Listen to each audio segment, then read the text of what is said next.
Alofa. My name is Tuyasau Leota Welese Petai. The title Tuyasau is a talking chief or Tulafale from the village of Waisala. Paia Wata Pau Managafa. Fiora Li'i Tamataulo Niu Safune. Alpengana o Vaisala. My title, Leota, is from the village of Siutu in Salailua, in Savai. The title Leota is a high chief within the village. Siutu, Saula Uru Mswafu, Ia Fatlafe Marimu Fanita. Those are the salutations for the village of Siutu in Salailua in Savai. So, having one title is a lot of responsibility. Having two titles, that's a lot more responsibility. I kind of believe that you can only serve one master at a time, and having more than one Matai is a lot of weight to carry. Some villages, some families don't have people who are willing to take on Matai titles. And so we face a dilemma where while we want to just carry one title, we still have to look at the different titles for your family, because if you don't have someone take it on, then it'll just die. It'll never. So one of the reasons why we have more than one title is to ensure that the different titles for your family progress onto the next stage or the next level of life. Matais are very important in Samoa, and it's what makes this country unique in what it is and what it does. Samoan Matai is the head of the family and carries a lot of responsibility in making sure that the family are looked after and that they all have access to family lands and that they use the land properly. The Matai is the link for the family into the village whono or village meetings. Not only is he the link, but is also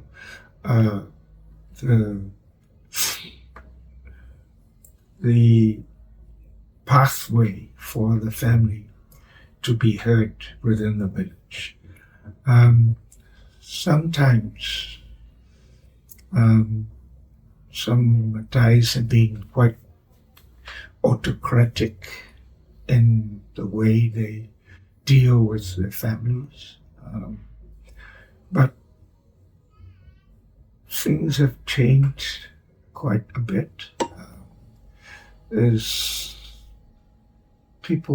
understanding between the Matai and the family.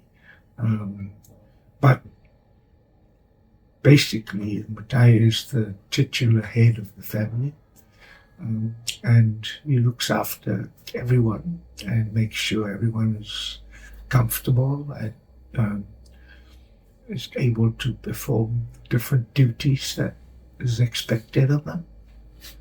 Well, there are different Matai in terms of status within the village.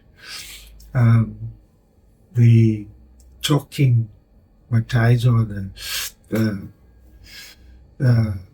people who speak, Matais who speak, usually known as the Tula Fale, or the ones who look after the details and the running, day-to-day running of family in the village. And then there's the Tamali'i. Tamali'i is a higher status. They don't say very much, but in some village situations, the Tamali'i has the final say in making decisions on matters about the family. But in some villages, they have more say.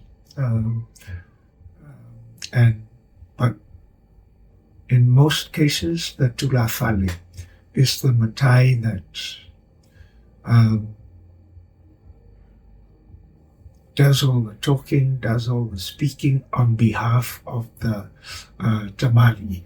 Tamali'i is referred to as the head of the village, but the speaking Matais, or the Matais who get up and does the launga and talks on behalf of extended family, they more or less the ones who are relied on to carry on the duties of running families, running villages. So there are different, depending on the village and the tradition, different Matais have different status within the village. Some Whailaunga don't say much. They only go as far as the looking after their families. When they get into the village situation, they don't speak as much as the higher ranked Tula Fale. Those are the ones who speak at all functions and speak on behalf of the Tamali'i of the village, and every village, every district have different Matai in those roles, and they need to be aware of the culture of different villages. They need to be aware of the salutations for the different villages. And that's why they have this higher status within the village, because they need to know and understand the different honorariums that you give the different villages. I think the word for it in Samoa is whanupenga. And that's part of their job as the talking Matais, speaking Matais. They need to understand the different situations and different villages wherever they go. And they're particularly important that they know the history of their own village and their own district, so that they cannot be challenged when they go out and maybe say the wrong thing. So they're under pressure all the time to be aware and to understand, and the only way you can do that is through service, through serving your parents, serving the village at village level, and within district level. And once you become a Matai, then you're up to a different level, and you're talking about being able to speak comfortably about the genealogy of different villages, different parts of the country, and all the legends that relate to Samoan culture and traditions. It's lifetime learning for particularly the talking Matais or the Tulafale. But in some villages, the high chiefs have final say. The tamali'i within the village and has the final say in the decision making. But in some villages, it's the tulafale who so some villages you refer to them as onu'u or tulafale, which is run by the tulafale, and then there's onu'u or mafiuanga or tamali. It's run and the final say is the tamali. So, yeah, there's a lot to learn. So who can be a Matai? Well, basically, it's anybody. You have to be part of the genealogy, be part of the lineage of that particular Matai. And you cannot just take up a Matai title unless you are part of that family, part of the genealogy of that family. So in the olden days, Matai was only conferred on males. But with the advent of a warrior, female warrior, that ruled the country, ruled Samoa, they had a different way of looking at things, and they started to say, yeah, okay, maybe women can also have access and become Matai. Nowadays, it's anybody can be a Matai as long as you've done the service and you're part of the genealogy of the particular family, and the whole family agrees. Then yeah, but you can't just come in and say, oh, I want to be a Matai. Whether you are part of this village, this family or not, you cannot just come in and say, I want to be a Matai. You have to serve, you have to convince your elders, your elder Matais, that you've done the service and you'll be able to serve them properly, serve the family properly. It's a lot of people don't they like to be able to carry Matai titles, but and the higher the title, the more they fight to be part of that. But it's important to understand that you have a lot of responsibilities as a Matai. You don't just look after your immediate family. You've got a whole extended family you have to look after. And then you have to look after the village. And then you have to look after what happens in church and what happens at the district level. So there are whole different levels that each Matai can get up to. And usually the ones who are in control at different levels of the village are the ones who've done the service, who've come through and have